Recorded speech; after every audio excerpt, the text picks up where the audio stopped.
Here's a guy that's ready to go. Chesapeake Bay Got a Hawks home game coming head up. coach Dave Cottle joins us on the Fan. Hello, Coach. Scott, how are you, pal? Good. Well, that Boston thing didn't work out so well, did it? Nah, I kind of felt like we were headed to an ambush a little bit. Really? Yeah. Yeah, well, we had a bunch of guys that weren't there, and they moved the game from Saturday to Sunday, so they wound up getting all their professional lacrosse players. Ah, a little the okey-dokey. bottom line is they played a lot better than we did, and they got what they deserved, and credit goes to them, and we're going to have to play with a greater sense of urgency. Now, here's the thing, because I read the game story, and, at 15-9, didn't look good, but you outshot them. You won the ground ball battle, and you won the faceoffs. That usually adds up to a W, but not in this case. Well, I thought early we had some really good shots, and to their goalie, he made some great saves. And our goalie, Kip Turner, in this early in the second quarter, got hit. Is he okay?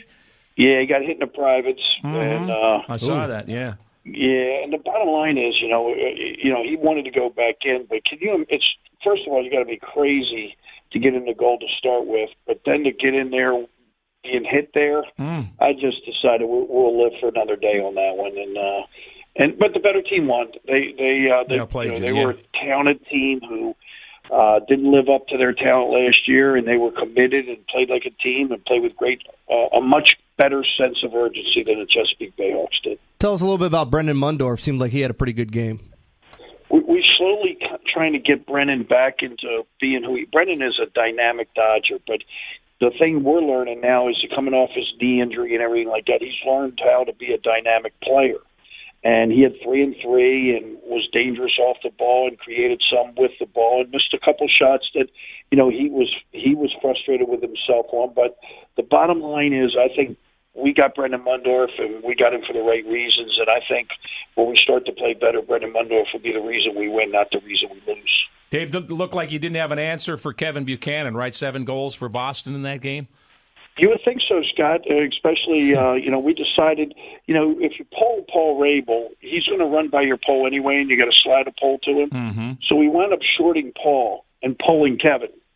So there was a reason to do that. Unfortunately, he was better than our poll most of the day, and he had 6 in the first half. And, when we put a poll on a guy, he can't have 6. Yeah. And we've got to play better at the short stick midfield position and better at the long pole position. Okay, so you get the home opener. First of all, how long have the Lizards been New York and not Long Island? They're in the same spot, right? They just changed the name?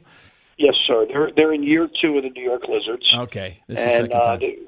With the new name, they had new owners. Medallion Sports bought them, who's involved with Richard Petty Racing. Okay. Kind of like when we went to the Chesapeake Bay Hawks rather than Sure. the Baltimore Washington Apples. And it makes a lot of sense for them. And they did a great job in the all season. One of our players, Brian Spillane, his brother's the head coach, and they really tinkered with their roster, and they've got some great players there. So it's going to be an exciting game, and it's going to be 2 really good teams coming out there. You're looking at your first home game this year. What type of crowd are you expecting, and where can people get tickets if they want to come out? Yeah, last year we've averaged about 10,000 for opening day. It's a big youth lacrosse day. We have a lot of the local groups all bring all the kids in the program. AYLA has 500 kids at Gork, and so what you can do is online at www.thebayhawks.com or call 866-99-HAWKS, and there are salespeople will be available to help you out. And we think we're going to get around 10,000 again, and our season tickets have almost doubled again.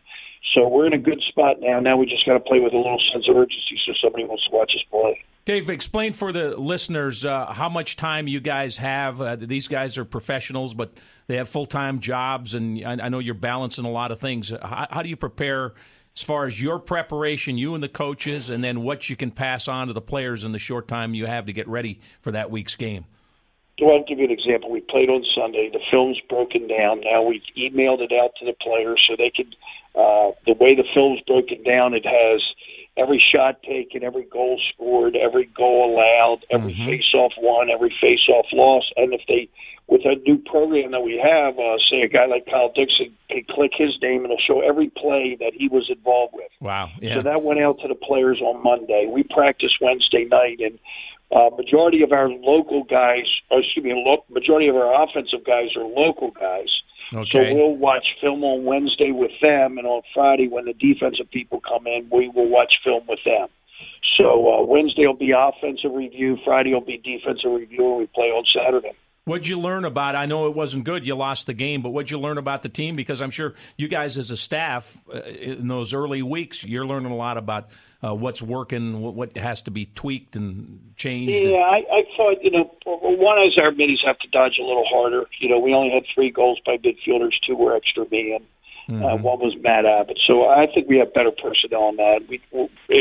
We didn't dodge at a high speed, and we really didn't go after them. They're shorties the way we need to. The other thing is I could probably ask Matt McCready, who's a midi, to play attack. I could probably ask him to do something he couldn't do. Mm-hmm. And the last thing is we have 2 really great leaders on the defensive end of the field. Nicky Polanco and Brian Spallino bring a great sense of urgency and everything to the table, but at certain times – they're a little older, and I've got to do a better job of, 1, getting some quicker guys in there to help them out, and 2, playing around with the matchup. So something that we learned all along. We weren't sure we were going to have Jesse Bernhardt, and Maryland wound up getting upset by Notre Dame, so we had him. And, we have some personnel moves we can make. I think that'll improve our team. And when we get these 5 or 6 guys back from the indoor and coaching, I think you're going to see us start to ascend to a new level. Right now, we've got to take care of the effort, the toughness, and the sense of urgency that good teams have. Sure. And that's what we're going to work on this week. All right, you've had a week. Can you help me out with my trifecta for the Derby this week? Or? Not yet. You're going to have to get me on Wednesday. You're going to have to get me on Wednesday. All right. I can't help you there. All right. A lot of people have told me they can't help me. You're just another in a long line there, Dave. Thanks, buddy. Appreciate it. Good luck this week. Thanks, fellas. Dave Cottle, head coach of the Chesapeake